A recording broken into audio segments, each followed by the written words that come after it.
തൃശൂർ പുതുക്കാട് വാഹനാപകടത്തിൽ യുവാവ് മരിച്ച സംഭവത്തിന്റെ CCTV ദൃശ്യങ്ങൾ പുറത്ത്. മരണം കൊലപാതകമെന്ന് കുടുംബം ആരോപിച്ചു. ഞായറാഴ്ച വൈകിട്ടാണ് പട്ടാമ്പി സ്വദേശി റിജാസ് അപകടത്തിൽ മരിച്ചത്.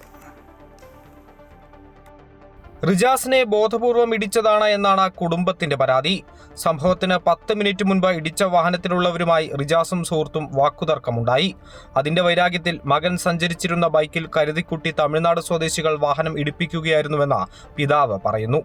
ഇത് ചെറിയൊരു വാക്കുതർക്കത്തിന്റെ മുകളിൽ വേണ്ടിയിട്ട് റോഡിലൂടെ യാത്ര ചെയ്തു എന്തോ ഒരു നിസ്സാര കാര്യം പറഞ്ഞതിന്റെ പേരിലാണ് അവർ പുറകുന്ന ഇടിച്ചിട്ടുള്ളത്, ഇടിപ്പിച്ച് കൊന്നിട്ടുള്ളത്. വേറെ വൈരാഗ്യങ്ങളോ ഒന്നുമില്ല. അവനുമായിട്ട് ഇവർ മുന്നേ കണ്ടോ അല്ലെ ഇവൻ അവരെ കണ്ടോ ഒരു ബന്ധങ്ങളുമില്ല. സംഭവത്തിൽ കുടുംബം തൃശൂർ റൂറൽ SP-ക്ക് പരാതി നൽകിയിട്ടുണ്ട്. വാഹനം ഓടിച്ചവർ മദ്യപിച്ചിരുന്നതായി പോലീസ് കണ്ടെത്തിയെന്നും പിതാവ് പറഞ്ഞു. അമൃത ന്യൂസ്, തൃശൂർ.